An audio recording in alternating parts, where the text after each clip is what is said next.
off the Hold bench on. in Villa. We- The bleeding. Just had the notion that the fella off Villa, the set piece coach off Villa, is up there on the line shouting. Now he has a Portuguese tracksuit on him. I don't know whether he's working for them or not. Sorry, by the way. Welcome to the show. Hello, good evening. The homeless looking fella off Villa.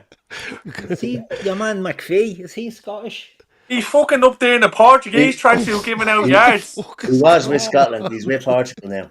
Yeah, but he is Scottish. Angus McPhee is his name, isn't it? Hello, good evening. And welcome. Nanny McPhee's young flip.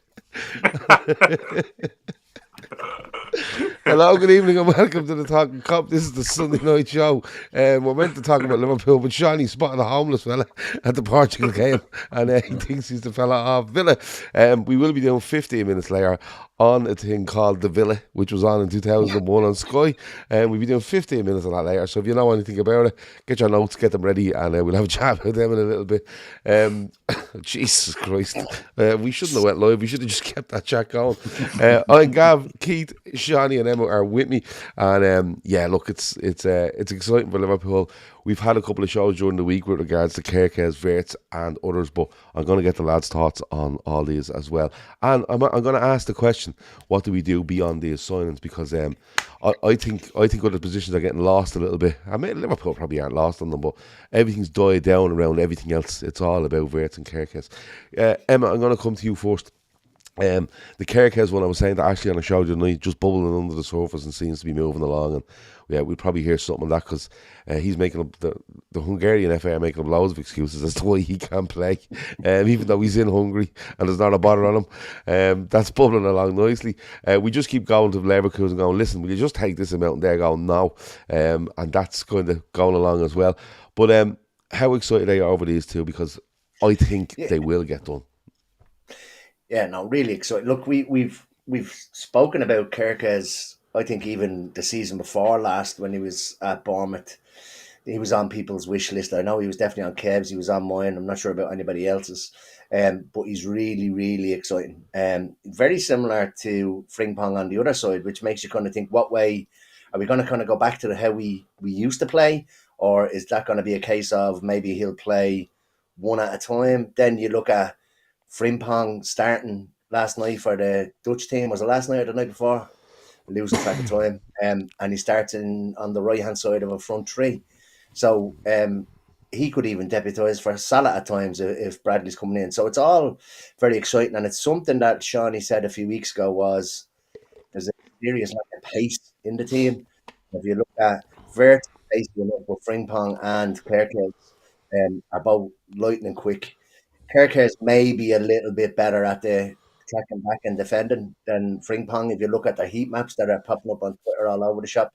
But yeah, no, it's exciting. It's exciting to get it out of the way early. And I know people are going to go, but they're not out of the way. I think this time next Sunday we're all sitting here and Kerkez and Wirtz have both been signed, sealed and revealed. I said it in Telegram earlier on. Once these matches, these pretendy important matches are over, I think you're going to see a lot of movement. And on what you said there about what happens after them, I think that all depends on what happens on an outgoing basis from ourselves. But yeah, no, it's exciting, really exciting, because we've gone through a fair few summer transfer windows with nothing, particularly last summer, with a goalkeeper that took 7.5 months to get over the line and barely didn't. And then Chiesa coming in for whatever 10 million. So we were due a nice, exciting summer. Now, I know some people are losing patience with them getting done, but they'll be done. Everybody that's anybody is telling you that they'll be done. It's just a matter of, it's a formality at the moment. So, Keith, this window I think slams shut on the 10th of June. I think I might be right. And then they close it for a week for renovations, and then they open it back up on the 17th, and they go, right, lads, fill your boots. How excited are you, boy? A transfer window or a bay window? You don't know what it is. You don't fucking know what it is. They just close it for a week. I don't know why they're doing it. They just go, listen, it's open and we're closed for a week and then we'll be back open, right? It's like a pop-up shop. I think it can only be open for a certain amount of time. Yeah, it can only be open for a certain 59 days or something in total, or something ridiculous like that. But Keith, you know, people are starting to get twitchy here because all right, the Kerkez one just seems to be, like I said, under the radar nearly compared to Frimpong and Wirtz. And Wirtz one is like, oh, there's a big gone in, there's a second big gone in. Everyone's nearly has this done and stuff. But are you excited, or are you thinking when it gets to the 10th of June, this could be fucking mayhem if these aren't confirmed by the 10th of June? Because everyone will have to wait another week. Or will it just be, they'll just get it done during that week and announce it the following week? It'd be all right, be grand. Yeah, but that's where I am. They will get done. And the thing about these transfers, and we've spoke, not on shows, but privately in our WhatsApp group recently about, the years ago, you didn't get these stupid fucking updates or non-updates, nothing burgers from the likes of Fabrizio Romano and all that saying, Liverpool are preparing to make a second bid and Leverkusen are thinking about accepting it and rejecting it. Nothing's happening. Nowadays, we're in the age where everyone is sitting waiting on a little update, and there's no updates. When something's ready to be done, it'll be announced. As Emmett said there, you listen to everybody that's, I wouldn't say close, because people close aren't saying anything, but if you think of the journalists, if we look at the Wirtz one, for example, all the German journals that are relatively accurate are saying it's done, it's only a matter of time. You've got German players, the German national manager coming out and saying, oh yeah, he's going to Liverpool. You've Florian Wirtz answering your man Lewis Steele when he said, you're looking forward to going to Liverpool, and he's giving him a yeah. They're like, this deal is done, but it's going to be a British record transfer. That's not going to get done overnight. That's not going to get done in a week. Liverpool are not Man City. They're not Chelsea. They won't pay huge lump sums up front. They'll try and negotiate the best possible deal for them. Leverkusen are going to look to negotiate the best possible deal for them, and it's going to take time. And, a few years ago, again, harken back, get off my lawn, old man moaning about transfers when that's all everyone cares about these days. People are hanging on every little update and all that. And in the past, this was nothing. Liverpool are going for the player. The player wants to come to Liverpool. Leverkusen are accepting sellers. There's not that they're reluctant sellers. They just want to get maximum bang for their prize asset. And everything that I'm reading and hearing about this is indicating to me that this will be done. So just hang tight. If it's done, I think it'll be done this week, to be honest. I think it'll be done in the next few days. It'll be announced before this transfer window slams shut. And I think Kerkez will be done, because again, that fella's only short of bleeding doing an Adam Wingy and driving up to Liverpool himself and waiting outside saying gives a game, because everything he's doing, but all joking aside, he couldn't do more to want to play for Liverpool. Jeremy Frimpong wants to play for Liverpool. Florian Wirtz wants to play for Liverpool, and these are the signs. These are the caliber of player that we're getting in. And people can say the caliber of player, who's Kerkez, who's Frimpong. They're young players that are ready to kick on and take that step. Like previous players we've had before, we don't tend to go for the superstars. Even Wirtz, 22 years old, he's in that group, and all the experts will put him in that group, and with Lamine Yamal, with Jamal Musiala, with Pedri, we're all these players that are in around that same age. I know Yamal's about 7 years younger than him, but these young lads that are the next cusp of superstars, he's in that. He's not like number 10 on the list. He's fucking high up on the list of this next generation of superstars. So the fact that we can get him and want to get him is brilliant. But the likes of the Frimpong and Wirtz, not Wirtz, Kerkez, they're coming to us and they're at such a high level already, but you can see that they can make that jump. They've got a level, they've got gear to go up. Kerkez I think he's brilliant. I think he's quality up and down the wing. I've watched him a few times against us and thought he was an absolute stock in a shite, but other games I've seen him and thought he was good.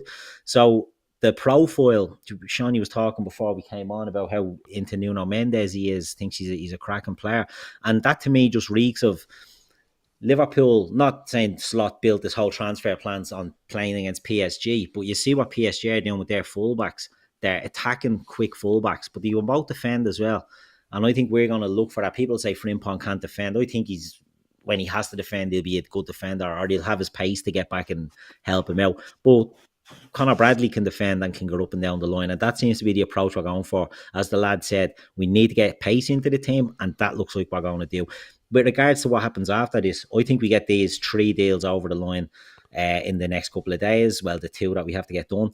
take that break, and then as Emma touched on, when players are leaving, I think we'll get another couple of players in the door, which will be a huge summer. This is the transfer war chest we've been waiting on for 10 years. But Always I use think war it's chest. He said war chest, lads. it's finally arrived. But look, it's exciting, and it's players that want to come and play for Liverpool, and and people losing their shit. People, I'd rather get Cherky. Cherky's a great player. We spoke about him for years. Shawnee picked him on a show we done years ago for Once for the Future. Remember that? Yeah. With the lads with the picking the talent, so he's been on our radar for a long time on this show, and he's quality. But look, I'm going to be honest with you, Florian Wirtz is better than him. So we're getting best in class that we can get. We're getting a lad that rejected Man City. Man City are going for their second choice because the first choice is coming to us, and Liverpool are acting like a big club in the transfer market. I think Liverpool always act like a big club, but they're now going into the transfer market and doing what they didn't do the last time we won the league. They look like they're going to strengthen the team from their position of strength of being champions. So it's exciting times ahead. Shawnee, the Kerkez one has gone on. That's probably the first one that's been out there since the turn of the year. Kerkez. And then Frimpong arrives on the scene and he gets done. The Kerkez one I'm not worried about one bit. He's literally gone to Hungary for a holiday and just hanging around with his international mates, waiting to go back and sign for Liverpool. But it looks of it. The Wirtz one, Kate's spot on. It's not like they're reluctant. Well, they probably are reluctant sellers. They don't want to lose that player, but they're not like standing there going, no. They know what's going to happen. Bayer Leverkusen can see what's happening here. And like Keith said, they're going to get the best bang for their buck because he's their prize asset. He's 2 times player of the year in Germany in the last 2 years, I think. Yeah. His goals and assists are unbelievable. The way he plays football is just really fucking good to watch. It's big money, Shawnee. It's big money. But is this where Liverpool have decided, right, listen, we have Salah just in this part of the pitch, we have Salah for 2 more years. Shawnee's fucked up while I'm asking him a question. Fair play to him. He can still hear me. Don't worry about it. But is this where we know we have Salah for 2 more years and the succession planning is Florian Wirtz? Because we've said for so long, if Salah leaves, how much is it going to cost to replace him? This is what it's going to cost to replace him. I'm going to sound like a bit of a condescending prick here. I'm going to preempt probably with the no what the comments are. I don't think it's any of that. But you know what? People are saying, finally acting like a big club. I don't actually think it is. I think it's Liverpool being what they said they were going to be this time last year when Richard Hughes sat down, and the word was opportunistic. Now, obviously, people had shy hemorrhages last year when they heard that word and went happy with it, going, opportunistic. You can't tell me there's not a player. That's exactly why they're looking at it, and I just think this is a summer where opportunity has reared its head, and Liverpool have an abundance of cash to bring players in, and they have an abundance of sellable assets to move on in case they need it. So that's kind of where I'm at with it. Like it's like a situation where we knew after 3 or 4 months of last season that we were going to need a new left back. We knew that left back was a problem area. We spoke about it. We spoke about Robertson. No, I actually think Robertson had a decent season, and I thought Tsimikas was decent when he covered, but it was clear that it was a position where we needed to improve. And then you had Trent, and we knew early doors that he was gone, so then we knew we needed a right back, so they've gone out and got, in my opinion, probably the best available right back that they could have gotten, and they've gotten the best available left back what they could have gotten. And for me, that's something where you call opportunistic. When the opportunity arises, you buy best in class. And I just have a feeling that maybe Wirtz was probably a player they thought they'd love to have, and a conversation ended up happening with Bayer Leverkusen, and the opportunity reared its head, where, not that we could buy him, but I'd imagine there was a situation where Arne Slot was probably able to get into a room with the people who were advising him, who was his parents, and was able to do a job on him. And it seems to me the players turned around to Leverkusen and said, look, I'm not particularly enamoured by what's gone on with Bayern Munich. The company didn't sell it to me, and they've acted the bollocks in the window. Well, they're at the upsetting Leverkusen, and they're not too keen on dealing with them. We're at the stage now where Man City don't want to buy me because for whatever reason, maybe I don't want to go there or they don't want to pay the money. So Liverpool are in the driving seat here in an opportunistic to sign what would be the kids would call a generational talent. I don't think it's ever been about like we've heard these stories, and depending who you listen to online, they tell you it's PR and it's this. Like, I don't know what sort of PR you think it is coming from pretending you're going to sign a player, because that like anyone who knows what they're talking about in terms of PR, that would be considered a fucking PR disaster if you're going out for players and you're not signing them. So we've known for years, and people will bat this off. They did want Mbappe. They wanted Mbappe when he was trying to get out of PSG. They were going to do a deal for Mbappe. They were trying to do a deal for Mbappe. They couldn't. They wanted Jude Bellingham. We ended up out of the Champions League. In the end, we needed a rebuild. Foresight, we done the right thing. We signed a whole new midfield. We ended up doing the right thing. Last year, they wanted Zubimendi. He didn't want to come. He did want to come. He didn't want to come. Okay, I'll come. All right, no, I don't want to go anymore. I want to stay at home. He's doing the same shit now. He's doing the same thing. He's doing the same shit now. Moses Caicedo. Well, Chelsea are kind of fucking not really getting out of bed. Well, we'll go in. We'll agree to deal with you. All right, we'll take your money. Just go and talk to the player. Do you know what? I'd love to come and play for you, but I'm already to give me word to Chelsea. I'm going to go there and I'm going to play for them. So this is not actually any different really to what's gone in seasons before. I think the thing is now is we're just having a little bit more luck. And I can understand why people are apprehensive or on edge about the Wirtz deal and they think it's dragging on. But it's not really. Like Keith said, it's just a whole load of nothing burgers on social media where these people who that kind of moonlighting now. That moonlighting as journalists, but all it is now is that they're getting loads of revenue off these clicks. Like we've gone from here we go being a definite from your man Romano to here we go soon. It's a new gimmick every year. Like you like fucking it's on you if you buy into it then and you get wound up by it. That's on you. I looked into the Joyce article the other night and I was a little bit like Liverpool unwilling to meet Leverkusen asking price, and I was like bollocks. But then sometimes you just need to be a little bit rational and think Leverkusen aren't gonna let the fella hang around and go for half the price next year, and Liverpool are the only club at the table. It's going to get done. A lot of the stuff that's being talked about in the media is that comfortable that it's going to get done, and it's more or less just semantics now. And then now you have 3 or 4 different corners of the internet telling you how much the fella's going to earn, and there's not a semblance of consistency between any of them. The one thing that I can probably see reading between the lines with the Wirtz thing is I think there's a huge timing issue based on who's getting information when, and I feel like the ever reliable Paul Joyce is probably a couple of days behind, and the lads in Germany are ahead of the curve because he was talking about 113 million bid gone in, and that was probably long rejected. And then the Germans were saying, they submitted a new bid on Monday, but they expect to have this one over the line. And then I'll just caveat all that by saying, like, what's the rush?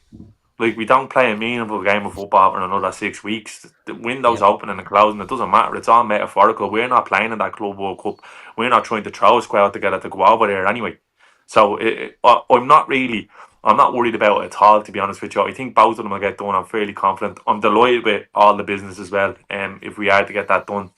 And again, I think it's going to be a case where I think if the correct opportunity arises in terms of centre-halves and strikers, we'll go for it. Like you're watching Spain there tonight. I definitely reckon if Dean Huyson is not signed for Real Madrid, he's announced last week with Frimpong, and we buy him because it's an opportunity to have him, and we would have definitely bought him. That's just the way I feel about it. So I think they will be looking, and not that they're reluctant to spend, but we know that they're never too long about waiting to get exactly what they want. Like, you know, look, sometimes you just need to kind of go, right, who do we miss on and what do we end up with and where we ended up. Like, if you had a signed Zubimendi, you probably wouldn't have seen Ryan Gravenberch doing what he did last year. You know what I mean? If we had a signed Bellingham, you wouldn't be anywhere near McAllister, Szoboszlai and Endo. And you probably wouldn't be winning league titles with them boys in your team. So you kind of need to trust that, especially this hierarchy. They know exactly what they're doing. There's been so much that's impressed me. I don't know whether any of you have seen it.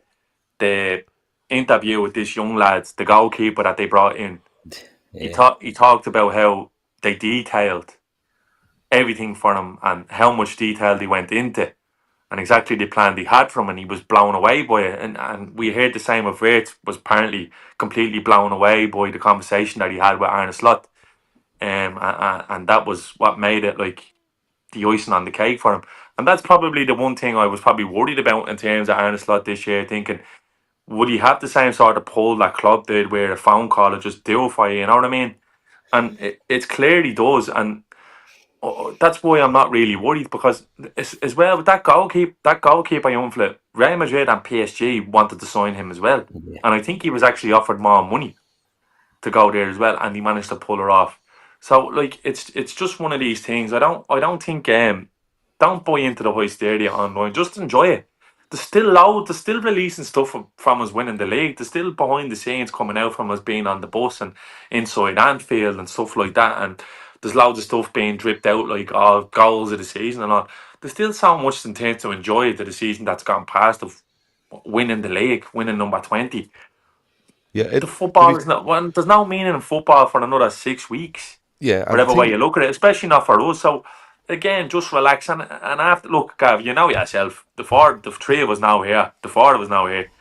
Once the two boys are done, they're going to be moaning about something else anyway. So it's just it's one of them things where they'll never be pleased. But I'd like to see us moving for the centre back or the centre forward. But I genuinely feel like, and definitely in terms of the centre forward, if the one is not available that they want, they're definitely not going to buy. And to be honest with you, it's not really served as wrong thus far. Yeah, it's funny you mentioned that keeper. Sorry, Gav. I see online our friends on social media are already writing him off because there's clips going up of his last few shots and a few of them went in, and people are like, "What are we buying this fella for?" Don't believe a few fucking videos on Twitter, you know what I mean? If these lads trust this keeper and he's in the list of golden, what's the Golden Boy. Yeah. Golden Boy, he's in the Golden Boy list, and as Shawnee said, you've got PSG, Real Madrid trying to sign him. Let's wait and see. Let's hold judgment. Is there a goalkeeper out there that hasn't conceded goals? Yeah, exactly. But my thing on this is that listen, I don't know what about this goalkeeper. I know he played for the Puskas Academy or something like that, and the stadium he play in is deadly, right? That's all I know about him. And like, why are we getting so worked up about it? Like, we've signed, like Yaros, right? We signed like a few years ago. We sent him on loan. You know, I think there's more reaction here because Kelleher, who's being an understudy, has left the club and gone to Brentford. And it's like, oh, who are we going to get in? Like, Kelleher was amazing. You know, but it's funny, when Kelleher was playing, people were like, well, he can't be our number one. You know what I mean? So, what's the massive deal? What is it, 1.5 million or something to be paid from? Is it something along them lines?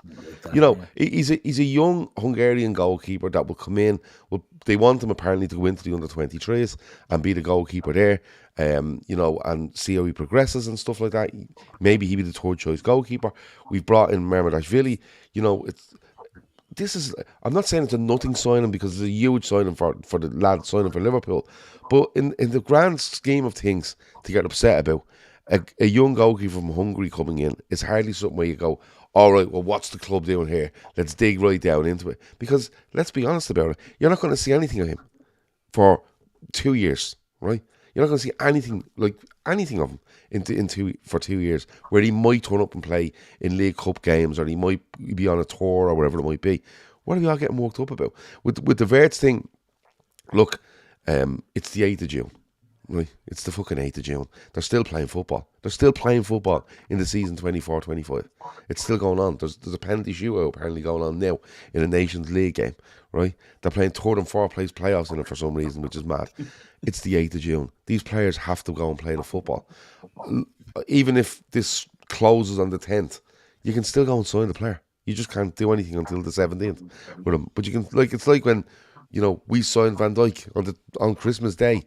And when, listen, we're signing him, he'll be with us in a week. Yeah, fine. That's all right. The Wirtz thing, look, both clubs, one won't want to pay too high, one won't want to accept too low. They'll find something in the middle. I just think he's so exciting because I think it was Kev said earlier, no one was on a Wirtz radar. You know, no one had him on the radar months ago.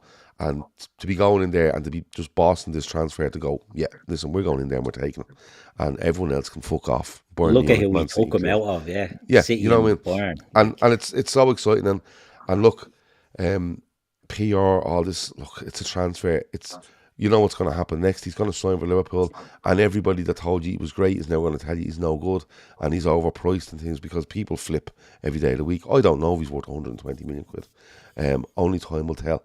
You know what I mean? The same way it was Declan Rice worth 105. Is Caicedo worth 100 million? Is Enzo, what's his face, worth 109 or 10 million quid? I don't know.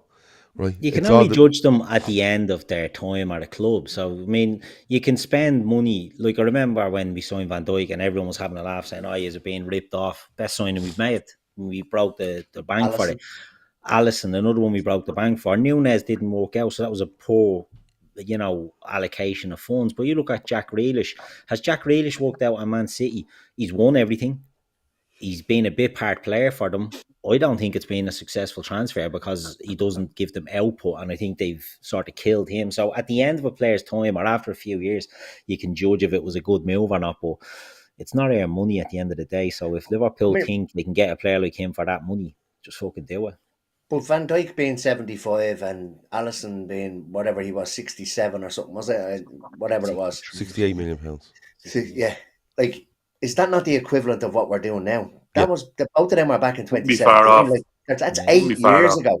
Like, do you know what I mean? So the 75 million is now 105, 110, whatever. Like, it's the only transfer fees are only going in one direction. Exactly. Like, do you know what I mean? Transfer fees only matter if a player's not doing the business. Look at Caicedo. Nobody's thought about his price tag. The transfer fee only matters if you're paying it up front. We could get to the first game of the season and that record could be broken again before the window even closes. He's signing it. If he's, well, you've seen just Liverpool can play that over 5 years. I think it's 5 years. Why not paying 50 million for some 17-year-old out of bleeding the Greek league, some striker? Yeah. Brighton are paying 50 million for the 17-year-old striker. Yeah. This is a reflection in the window.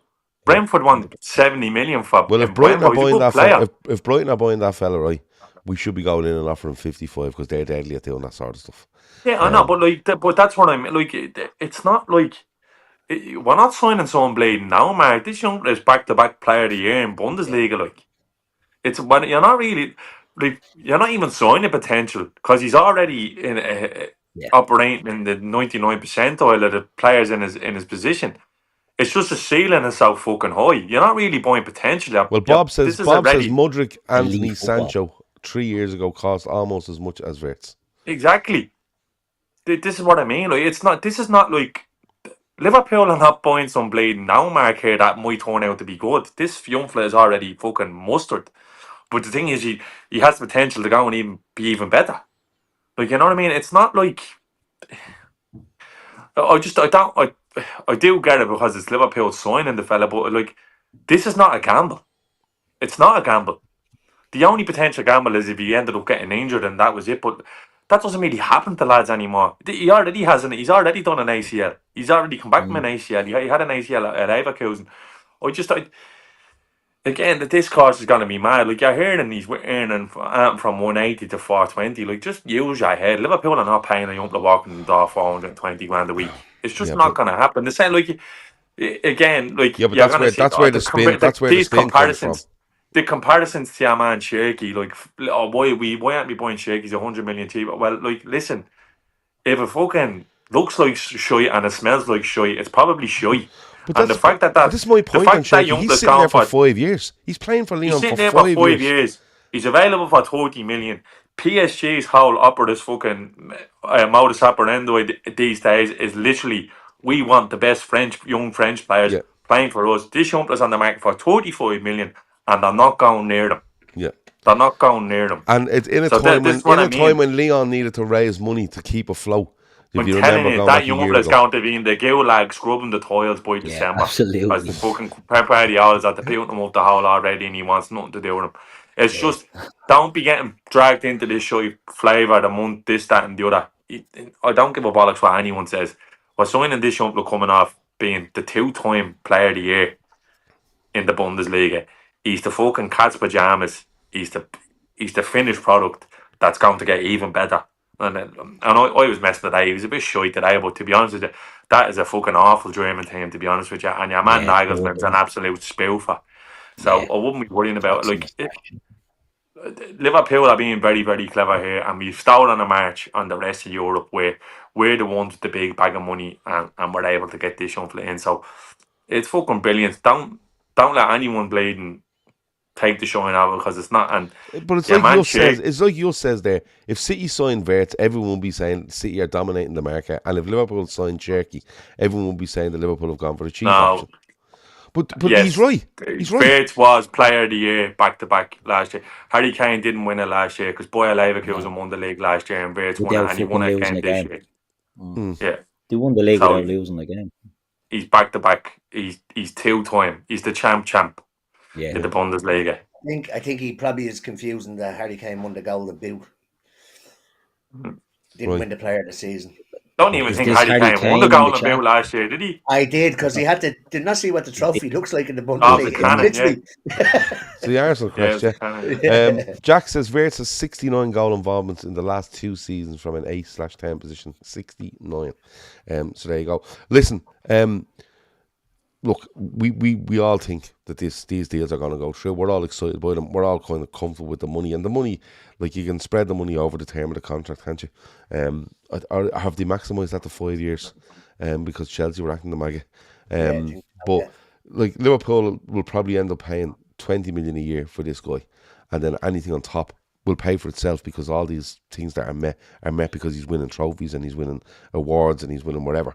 So it's very manageable in the Liverpool case, and that's why Liverpool are saying, listen, let's go in and you know, get this price or get that, or get this upfront, not upfront, get this fee, so we can manage it in their accounts for the next 5 years, because Liverpool want to go and do more. And that's why I want to talk to you about doing more, because I think I want to leave the centre half for a bit.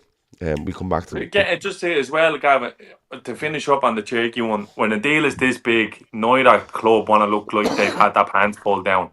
So I'd expect the correspondence from England and Germany to look completely different when the deal is actually done, because Leverkusen want to be seen to be getting the most for that player, and Liverpool will want to seem to be strong in negotiation. That's just part and parcel like that. But I feel like there's a big time and discrepancy between the information that's leaking out. So I'd imagine, like, I'm with the two boys. I think this day next week we're probably sitting here and them two are signed, and then we're giving out because we can't give bleeding Darwin Núñez away. Yeah, but it's very similar. Sorry, Gav, before we Okay. move off. The Thiago deal, it's exactly like the Thiago deal a few years ago. All the reports were coming from the German side. I think Joyce was way off on that as well. And next thing, he's unveiled. You know what I mean? So that's why you listen to, take what you listen to with a pinch of salt, whether it be positive or negative. But you sort of know when stuff's, as Shawnee said, if it looks like shite and smells like shite, it's probably shite. But the opposite of that one, you know, if you think these are reliable sources and they're all saying the same thing, you know, it's looking golden for me. Look, Emmett mentioned something earlier. You do Frimpong, you do Kerkez, you do Wirtz, and then you start looking and going, right, that's brilliant, and it's potentially close to £200 million, right? So then you have to go, and you have to go in. What? Morata misses penalty. Oh, we're in the penalty shootout. I'm a little bit behind there. When Morata misses, just let you know. Emmett. Yeah, spoiler alert. Okay, your man Ricardo's in goal for Emma with no gloves on. What was the goalkeeper? The Victor Boy is in goal there. How's he doing? Greece win at 1-0 Emma in the final. But like Emma said, it's gonna. You're probably gonna starting to look at outgoings, and Liverpool have to be good in that sense as well. Your outgoings, and Liverpool will want, like we were last week going, they got whatever for Kelleher, they can get this amount for Elliott, and that'll be Liverpool doing what Bayer Leverkusen are doing now, is getting the most they can for their players so they can progress. And it will be a case for me where you get a couple out and you might start looking at players 4 and 5 coming in the summer. Emma, there was so much being made over the number 9 position. I think that Wirtz one has clouded it a little bit. You know, your Chiesa. I've seen a quote from Chiesa saying I think he'd be quite happy to stay at Liverpool, but then everyone else is telling you he wants to go back to Italy.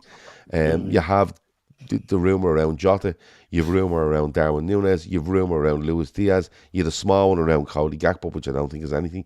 But where do you think we go after this Wirtz one? Because I think everyone will be looking, going, a striker, a centre back, and does he even go even a bit further and go do something in midfield? But it is going to come down to outgoings, isn't it? And who do you think they will look to shift on, move on, and then try to bring in on top of that? Yeah, look, I'm a big fan of doing this early because you do the sales first, and then everybody knows you're sitting on a load of cash. But at the same time, now if we do these and then we try and sell our players, does everybody realise that we're we're desperate for cash? But I think Nunez will go. I think Jota should go. That's from the forward line. Chiesa, I think, is as good as gone. He'll go back to somebody in Italy for a year loan and a bag of crisps or something like that. That's the way they like to do deals over there. They don't really pay money, so we probably won't get much back in for him. I think the talk with the Wirtz deal, just to go back to that a small bit, is I think the whole player going at the same time with cash, that's probably done and dusted now. There was talk of either Kwanzaa or Elliott possibly going, but that was kind of written off. So I think it's just going to be cash and add-ons. But I do think Elliott probably goes. But whether we sell or whether he goes on a loan to somewhere, I'm not sure. But like if either or both Jota and Nunez go, I think we have to get somebody in up top. Has to happen. You can't lose Jota, Nunez, and Chiesa because you'll be left with Salah, Gakpo. Yeah, but even Diaz. I think even if only one of Nunez and Jota goes, I still think we need to bring in somebody. If they both go, I think we'll bring in like a prospect and kind of an experienced player. I don't see us going massive money. I don't want your man Sesko. I don't want Gyökeres. I'd love your man João Pedro from Brighton, but I think they're looking for close to 70 million for him. There is a question around the whole dickhead test as well. He's a bit of a fucking nutcase. But Nunez got sent off in his second game for Liverpool for headbutting someone. So there's a bit of a fucking nutcase there as well. But if you can harness a nutcase, which I won't say we did in the past because we didn't with Suarez, do you know what I mean? They can be a decent player. You need a kind of a dog in the team as well, and I just think that João Pedro has that in him. I think we're looking for more of a ball playing forward rather than a what do they call it, an out nine or a bag man. Do you know what I mean? I think somebody that can link the play, bring the wingers into play as well. So it's more of a Bobby. I don't think we ever really replaced Bobby, and I think that's probably what we're going to be looking for. In terms of Diaz, I hope he stays. But if you get an offer that you can't refuse, I think you let him go. He's 28. I think he's 29 before the season starts, if I'm not mistaken. And so, look, you could keep him for the 2 years on the 55 grand. It'll only cost you about 5 million. You get 2 seasons out of him and then let him walk right off into the sunset. But if you're getting silly money, I think you take it and try and replace it. You may even replace 2 players with the money that you get in for him if the fees that are being bandied around are right. I think Barca offered 45. I think we're looking for closer to 70. I saw 85 being mentioned, but that could have been euro. That's another thing that gets kind of confusing. Some fucking deals are being done in euros. Some deals are being done in pounds. So I think if we get an offer in, I think we let Diaz go. I'd like to see him stay, but I just think if the opportunity comes to regain or to recoup some of the money that we've spent, I think they're likely to actually take it. I think everyone's up for grabs. I think under Michael Edwards now, everybody's available. If Bayern Munich come in and offer 80 million for Cody Gakpo, he's gone. He's gone. And that's absolutely. I agree with what you said there, Emma, about they'd rather keep Diaz and let that contract run down. Yeah. And say there's more value in having him than selling him unless they get mega money. But if we get mega money off for any of them, gone. They've been very clever with the Diaz thing. Yeah, they've been very clever with the Diaz one because they've put the ball firmly in the players' court, they basically said he's not a sell, but we're not giving him a contract. So Diaz, if you're happy to sit there on whatever you're on a week, because again, there's loads disputing how much he is or isn't getting, you do that, and we're fine with what we paid for you and letting you walk out at the end of that. And I think I think Diaz is a big decision to make now whether he's going to accept the move to Saudi, because I don't see Barca stumping up the cash for him, and I don't No. see him going anywhere else.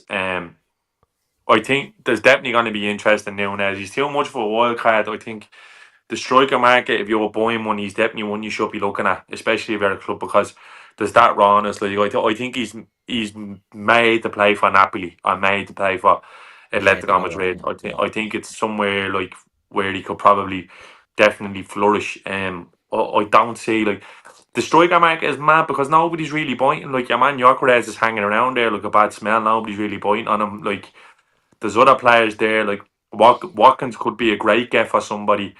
Arsenal look like they're going to bet the house on Sesko, who I think is very good. Actually, I think he is raw, but I think he's the potential to be very good.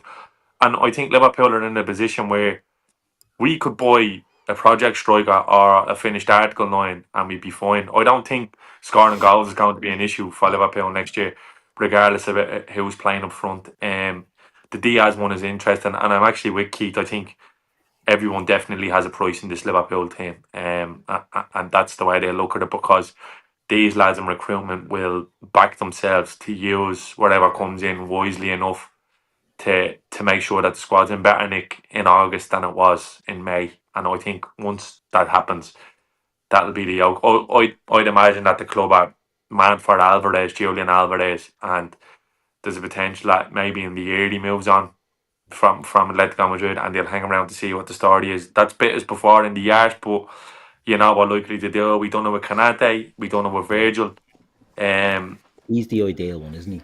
Yeah, He's we the one do it like he would be the, like, if you had the gun to me head now, he'd be the one. I'm saying go and get him, but I don't know. Maybe they look on the continent and bring someone in and try to be clever and kind of blood someone in.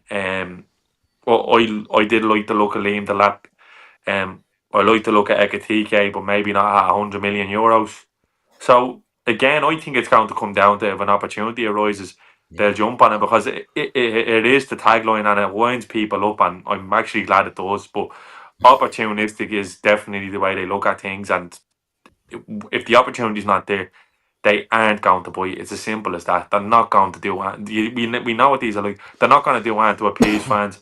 They were saying that the Chiesa signing was to appease fans. They brought him in, paid him a year's wages. He had little or no impact, good or bad, and they'll probably flip him now in this window, make that money back and make a few quid on him, or use him to soften, to sweeten someone up. Like, you know what I mean? Osherman is still there in the market. Like, there's plenty. Osherman, the flying numbers around, around Osherman is a fucking joke. Like. But anything, but Gav, it's a joke because he's being clever.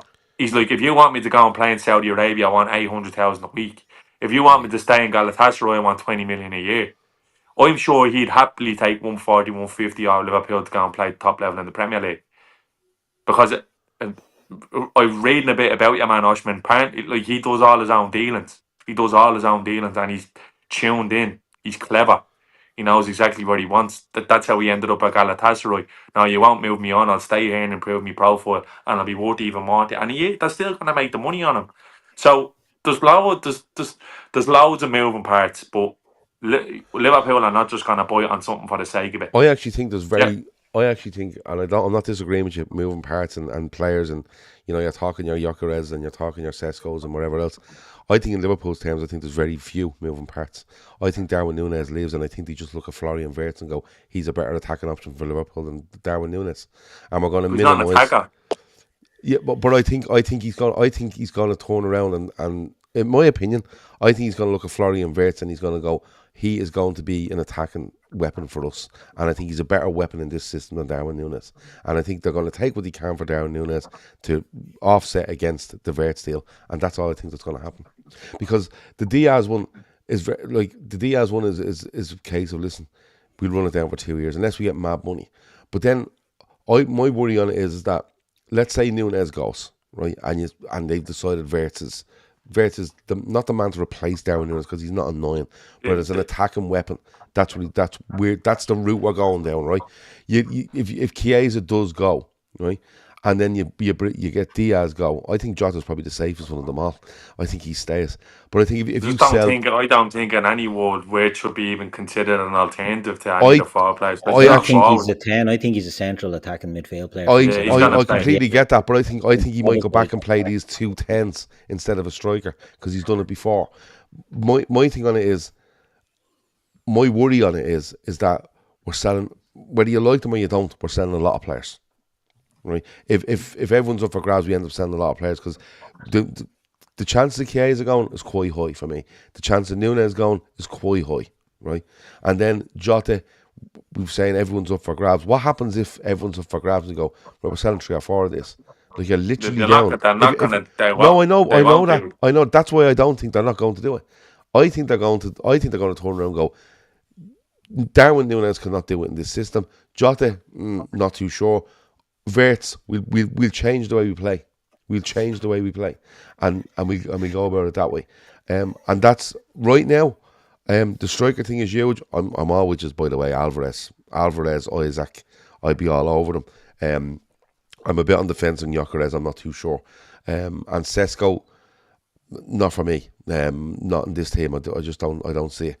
But right now, I think Darwin Nunes leaves Liverpool Football Club, and the rest of them remain. And the only way we make another move in the forwards is, I think it might be the Chiesa one. I think if they decide Chiesa wants out, I think they bring someone in. I wouldn't be surprised if they looked at Germano Pende at Leipzig. Laos Openda, Yeah. No, he's pace. Yeah, pace.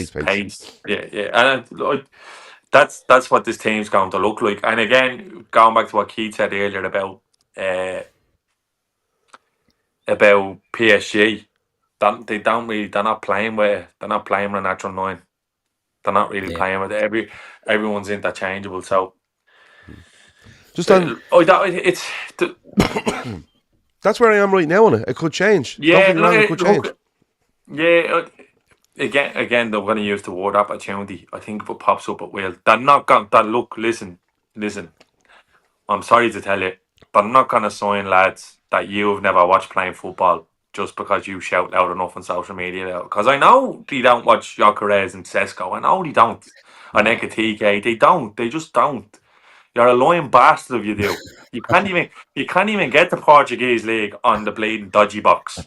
You can't even get it. You have to watch videos on YouTube, and it's some bloke who reenacts the game and PES highlights.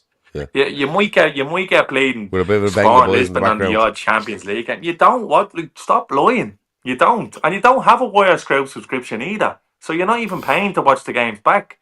So stop talking out your hole. Just that's what it is. They're not going to sign players that you never watched just because you. Gyökeres is bleeding flogging his Reynolds. golly everywhere. Gyökeres is only short of starting up an OnlyFans at this stage because he's bleeding. Yeah, there's a bang of flashing other his wingy arse at off him, isn't everybody. there? There's a bang of Oh, other there's a wingy smell off of one off him. There's an awful smell of one. I tell you one thing. Here, the Saudis are strung out by strikers and they haven't went near them. So what's that telling you? Yeah, it's bad. But apparently his agent is looking for bananas money as well in any deal, so that might be an issue. Do you not think it's a risk holding on to Jota for another season and paying him the 140 that he's on? There's no risk at all. There's no risk at all with Jota. I think there's no risk. But it's literally, it's no different than getting rid of him. Because nobody's going to buy him. Nobody's going to buy Jota. They're not going to give you money for him. No. You see, I think if my thing on this is, if you're looking at your 2 number 9s at the minute, and Jota and Nunes, right, and you can put Diaz in there at times as well because he did like doing that. I think he picks Jota over Nunes every day of the week, and I just can't see him getting rid of both. And that's where I think Jota's ended up. And you know, there's some people out there, and I don't think it's a massively wild show in saying that the injury he sustained against Chelsea apparently was a lot worse than people thought. And you know, it took him a while to get back and stuff like that. But it's all down to Jota. Jota has to show up now in pre-season and into season 25, 26 going, I am absolutely motoring here because I want to play. And it's all down to him. But I don't even think he's the type of striker that slot. We don't actually have a forward that suits us at the moment. No. Diaz is the most played player through the middle this year. In all the big games, Diaz starts. Away to City, we don't even play with him. Like, you know what I mean? We don't even so. But Like, that's because he's good that's at dropping off and protecting the ball and actually committing players in that move. That's why I think it makes it so hard to kind of understand what we're gonna do in terms of the central striker, because we don't actually know what's expected of a central striker in a slot team. Let's be honest. Like, Nunes didn't have a season where he just missed loads of chances this year. He was just shy in his most and his general play, and he missed the odd chance. Jota doesn't get loads of chances this year. Like, it's not a type of season where we'd loads of go, oh, if we had had an out and out 9 there, we win that game. I never actually felt like that after a game we didn't win. No, that's my thing as well. I don't think Yeah. our number 9 get bags of chances.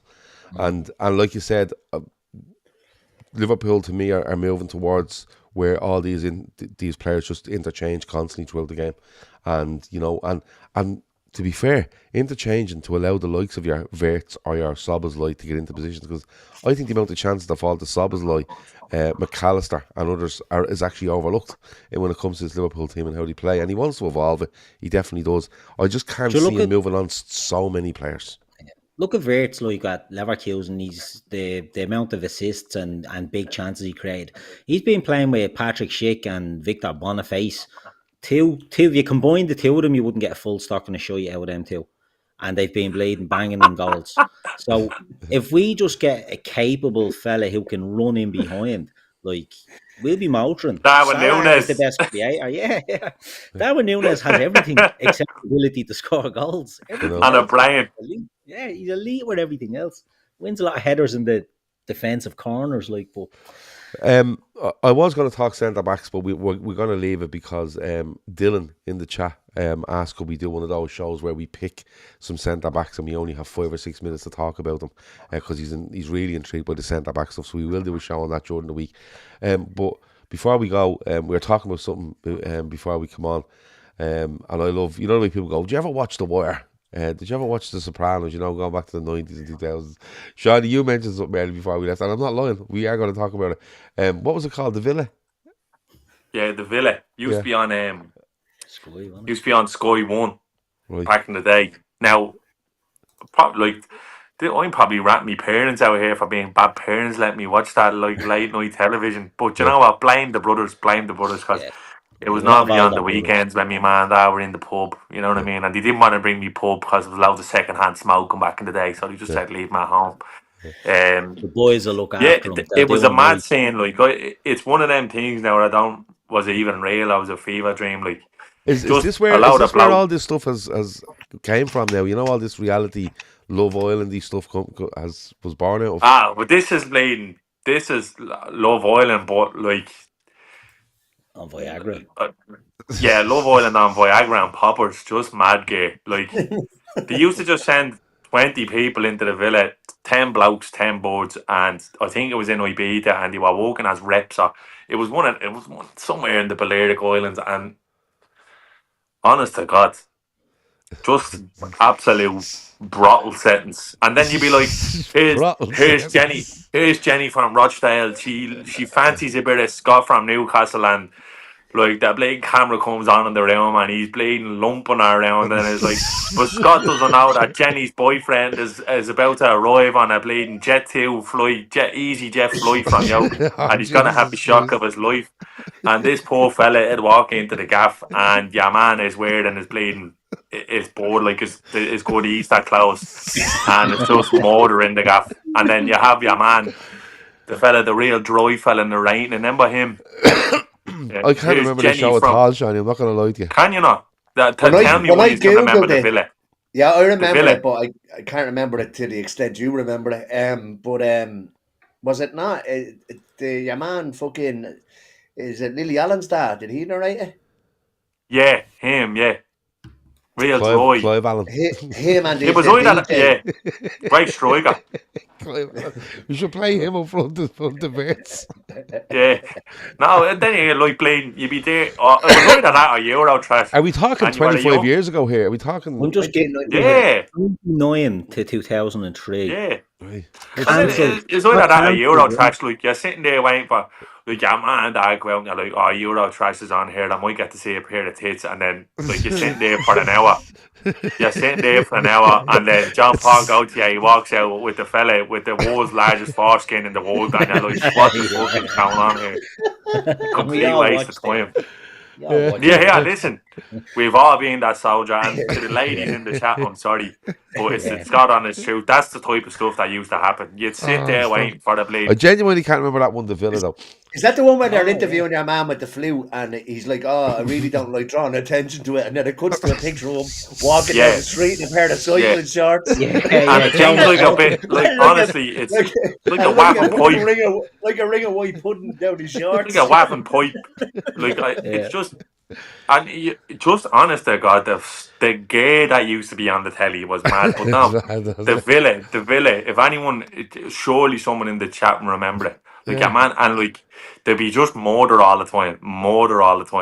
Do you know who voiced it? I'm after googling it. It was Joe Mangle from Neighbours, Mark Little, who done the voice of it. Yeah. Do you know why it was cancelled? Do you know why it was cancelled? Now be careful. Allegedly. No, it says here in 2019, a revamped version of the show, 2 male contestants essayed 2 female contestants. Both scenes of assaults were broadcast. Oh, for the love of Jesus! Here, this is the level we're at. This is the level we're at. Why was he supposed that was in 2019. Might go some way to explain and why that was I am in 2019 what I am. in the woke generation. Imagine what it was like in 99 Jesus. when everything. I know, but I was like, I beat there must be some crack going over it. Like, imagine your board telling you, I'm going away. Where are you going? I'm going to Ibiza. For what? I'm getting paid to go on telly. Deadly, with who? 10 other blokes. You're joking me. No. Alright. Well, I'll be over in 2 weeks. Yeah, Grant, there's the address. And you walk in and it's just blatant chili con carnage all over the place. Anyway, we thought X on the Beach was another good one on MTV. X on the Beach. Yeah. Where they'd have all of these, and they'd have all of these, and then one would be getting stuck into some bloke, and all of a sudden they'd have to go to the beach, and a speedboat pulls along, and then this fella comes out of the water, and it's your one's ex from 6 months ago. Oh, there used to be killings on it. Dylan O'Rourke says, and this made me laugh so much, right? Because I never seen it, but he told me a couple weeks ago. He said there should be a show of the best reality TV moments because David's Dead is top one in my opinion. Right? That's that. Listen, it was so fucking funny.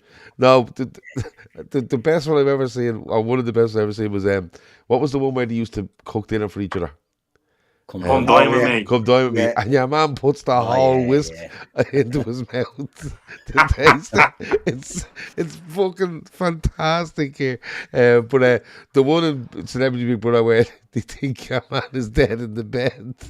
It's fucking Angie Bowie hears that David Bowie dies. Yeah. And she tells someone David's dead. But David Guest is in the bed. He wasn't feeling great that day. It was he's not storing. He's dead. They all run into the bedroom. He's lying there going, what are you doing? Do you know what was a great one as well? Only the Dublin people will know this, but anyone outside should Google it. California, right? Remember California was on? Oh, the ones in the taxi. Your man Cormac went and done the shopping. 5 eggs per bloke per day. He got 130 eggs. Yeah.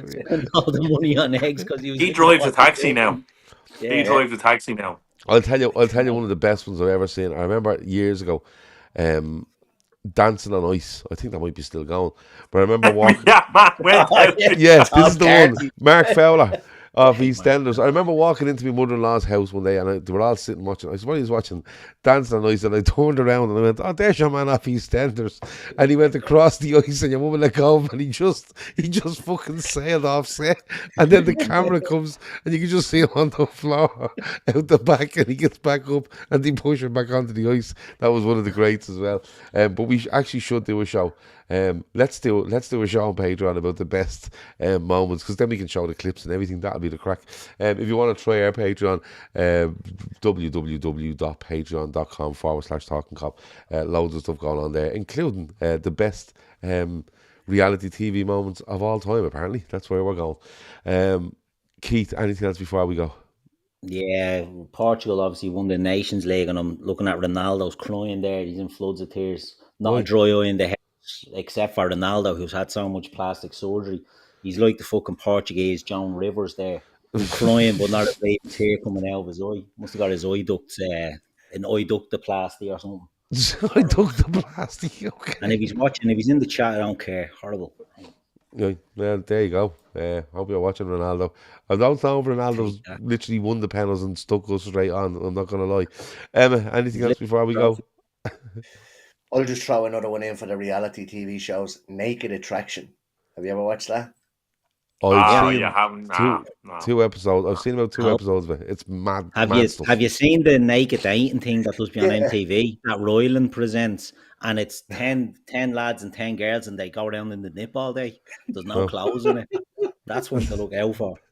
Do you remember the come down with me one way? A man loses and he goes fucking mad. He starts reading out the results. We tell your woman to get out of his gaff. He's got as And much you have all the decorum of a reversing dump truck. You won, Jane. Now get out of my house. And it's the Ricky Gervais look at the camera. Yeah. Yeah. Shawnee, anything else before we go? I used to love Road Wars.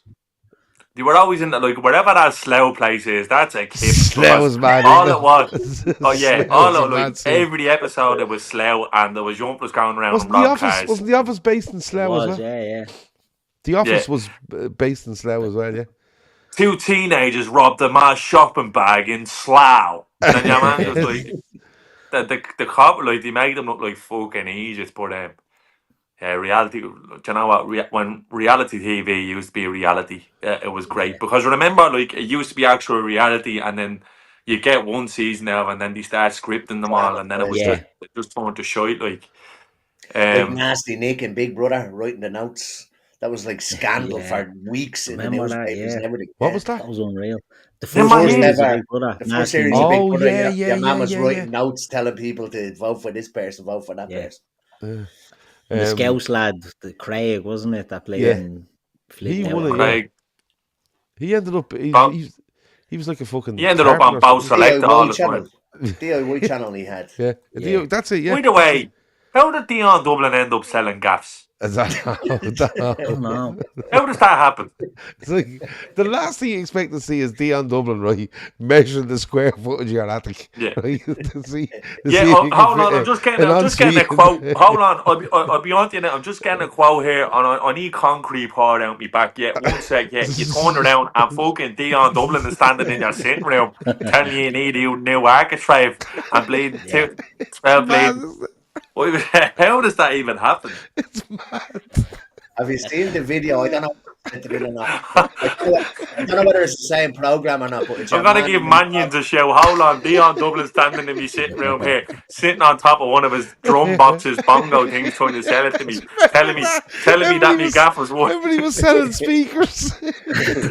Telling me me gaff was worth 100 grand less than it is. Fucking Dion Dublin. Dion Dublin, like, tapping on the plasterboard, looking for the stud. They were only sure to go. Listen, Dion. Chadwick said they own that fucking that plaster board for 40 quid a sheet. Can you get any better? He was like no nonsense.com standing. That would literally be like David Dickinson standing on the sideline telling your man how to take a free kick. Yeah. But remember your man Dickinson used to do that, the auction show, and the winners this week is Mary and Joan, and they had a profit of £2.50. Way, and it was like, way, and they're like, fucking hell, you recorded all of that, and Mary when the camera stopped, drink for £2.50. Mary and Joan were going back to Dickinson's room afterwards. Back in those days, that was their prize. Oh yeah, full of Dickinson. An evening with Dickinson. Yeah, Dickens out, I'd say as well. Oh, stop the lights. Fucking Dion Dublin. Imagine Dion Dublin telling you how much our gap was worth. You'd be saying, who are you working for? BBC? Fuck off. What are you doing here, you bleeding idiot? Imagine waking up with Dion Dublin's testing your alarm and all. You know what I mean? He's telling you the house needs to be Yeah, do you know how mad it is, off. right? Imagine in 20 years' time, Robert Earnshaw is kicking the tires on cars on Discovery, telling some fella what he needs to. Here's played Dominic Calvert-Lewin telling you what seamstress to go to. What is going on, like? Yeah, that's exactly what it's like. It's actually exactly what it's like. It'd be amazing. There's another show we could do. Alternate careers for players when they finish. You know what I mean? Like, it's fucking mad. It's just mad. But listen, he's obviously making the few quid out of it. Yeah. He's obviously and we're not talking about it, so that's it. You know, there's no such thing as. Remember the time he just made up a box, and he put some cushions around it, and then he just tapped on the top of the box and went, "That's a beatbox," and everyone was like, "Dion, relax there, will you?" You know, and it was fucking mad. That was brilliant. That's only come back to me when someone just mentioned there. That's really fucking funny. But yeah, God damn it, Calvert-Lewin suggesting what seems just to go there. That would be right. That'd be right up his alley. Yeah. I can just see it. Like, it's just fair play to Dion anyway. I hope he's doing really well. And what's he on cash in the attic? Is there or something? There you go. Like, imagine Dion Dublin up in your attic. Like, what is going on? Imagine coming out. It's like Father Ted. Real hole on a shed. Real hole on a shed. But imagine, imagine coming in for your lunch, right? And Dion Dublin's reversing himself back down the store, right? And he's like, "Yeah, no, you're definitely getting en suite up there if you have to compare to. How are you, Dion?" Yeah. Look, imagine you were a Norwich fan on that, and you went, "Oh, fucking Dion, what's the story, mate? You're one of me heroes." "Yeah, mate, you need the bathroom done, and to be honest with you, want to get a phone with the hell looking." Like, what are you on about? Just had a shite and won't flush. You know what? He must have had some dirt on someone on BBC saying, "We need to get Dion a gig. What we gonna do with him?" I said, "I tell you what we'll do. We're gonna send him around England, pricing people's gas." What's your man's name that does not the Top Gear lads? You know the other fella that the two of them. There was two of them on the show, and one fella go off and buy a car, and he bring it back, and your man would do it all up. Car SOS, is it? Was it? Yeah, man. That's actually good. Long grey-haired fella and a short dark-haired fella. Yeah, your man was the mechanic. Ed China. Ed China was the mechanic fella, and then the other fella. Like, all I can think of is there's a new season that actually starts next week. But all I can think of John Joe Shelby. John Joe Shelby and Lane Baines are going around doing it. John Joe Shelby just bringing a Peugeot 206 to Ed China. I reckon this is the one, Ed. Wheeler Dealers. There you go. Come here. Wheeler Dealers brought to you by Steve Stone and Lee Carsley. The two boys got it. No, it has to be John Joe Shelby now. John Joe Shelby, full head of hair after coming back from tour. You know what I'd say that was just some producer in BBC for the crack on. You know what we'll do? We'll take a lot of footballers and make them do mad stuff. Fucking unbelievable. John Joe Shelby bringing Peugeot 206s back to Ed China and going, "Listen, I think we can make a few bob on this." Holidays in the sun with Jack Colback. Love it, Davey. Love it.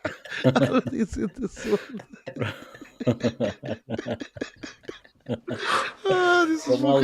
This is way better than transfers. Way better than transfers. Oh my God. It's Holidays in the sun with Jack Colback. That's one of the best The things fella I've had to ever wear heard. a hazmat suit going anywhere near the sun. Oh, fucking brilliant. Right, we have to go. But I enjoyed the transfer. Remember, somebody said there, Damon Dunphy did the week. That's right, yeah. Yeah. He did, yeah. Didn't last Yeah. time. Didn't last half a season or something. Yeah, he fucked off then. The amount of times Eamon Dunphy used to fucking be due to go on RT and then just never showed up. And I know that for a fact, right? I was telling you earlier on the WhatsApp group before we go, boys, I worked I done a thing called shot listing for RTE when the Brazil World Cup was on. The fella got me in there. I done like work experience there for the summer. It's when I was thinking about going into sports journalism. I ended up working there for summer. Actually, a fella, Barry Keenan. I only met him in Liverpool last week. He was over at the parade. He still does it now. He's doing it for Virgin Media. But spent the summer out in RTE and the green room. I'm telling you, it's as much crack as you think. Like you're sitting there and you're in like a little hut that has a glass window into the green room, and it becomes a bit weird because you're looking in and Didi Hamann is sitting there. It wasn't Bill O'Hurley wasn't working, I don't think. Brian Kerr was there, Eamon Dunphy was there, Liam Brady was there, Johnny Jules was there, and they'd be running the ads, and the ads be on the telly, so you'd be watching what's coming on, like, and they'd be doing the quiz, now the thing where they say, who's the bleeding all-time top scorer, Miroslav Klose, and they'd have mad bleeding yokes, and they had a mad question up, and Eamon Dunphy goes, Brian will know the answer to that. And they were all joking. They couldn't have set it up like, and it was a real obscure one. And next ball, the Diamond don't be sitting there, and the young fella who actually come up with the question is sitting there because he has a list for like the boys. Like, this is true as God. And they're like, do you know the answer to that, Noel? The young fella's name was Noel. He said, yeah, I have it there. He goes, watch this. Brian Kerr walked in the room, and Eamon Dunphy walked in. Brian, who such and such reads out the question? Brian Kerr like that, bang, reads off the answer like that out of nowhere. The cunt knew everything about football. He literally forgot more about football, and then you just realise that them boys are just going on the telly and taking the piss. They were on the wind up, and like you, Dunphy was locked. Dunphy was so good. He'd come in drunk and leave sober. And the dog, I swear to God, I swear on my life, my dad was dropping me off, driving me out there, and he'd be dropping me off. Didi Hamann be in the smoking area of the RTE, having a fag, like, all right, Shawnee, getting out of the car. And the dog out to Roddy Bowlands after a day out. Roddy Bowlands in Rathmines. And I'm telling you now, Dunphy used to go in there after work. He lived in Camden Street. He used to be in there, get locked in, walk down to Camden Street, get showered, head back out to RTE. I don't think he slept. I don't think he slept. It's really rough as toast. But with some crack. Madman. The sun crack. And now you see all the bleeding, like, the absolute we need to get them, have on it now. I think we should start something now where we get them out of football punditry, like Jack Colbeck doing a travel show in Spain. It's like, that's exactly what we need. Just you need to get away from football and do other stuff. You need to broaden our horizons like Dion has, and the world will be a better place. Right, that has been the Talkin Kop for Sunday night. Neil Ruddock was on the wrong side of it. He wasn't the presenter. He was the actual person they were going after in Camp A. We take it away. Did you ever see that? They go to his gaff. Oh, Mrs. is there. Oh, good luck. I haven't seen that. We'll get that on YouTube and have a little gander of that. Right. That has been the Sunday Night Show. Thanks a million to Keith, to Emma, to Shawnee, everyone in the chat. Like, subscribe, comment, check out our Patreon if you want to do that as well. Loads of shows coming out during the week, both on YouTube and on our Patreon, and we look forward to doing all them as well. But genuinely, the thing I might be looking forward to most is an hour of the best of them reality TV things, and also making footballers having some sort of TV fucking career where it's just the most obscure thing. I can't get John Show, Shelby buying a Peugeot 206 out of my head. That's been it. Talk to you in a bit. Over and out.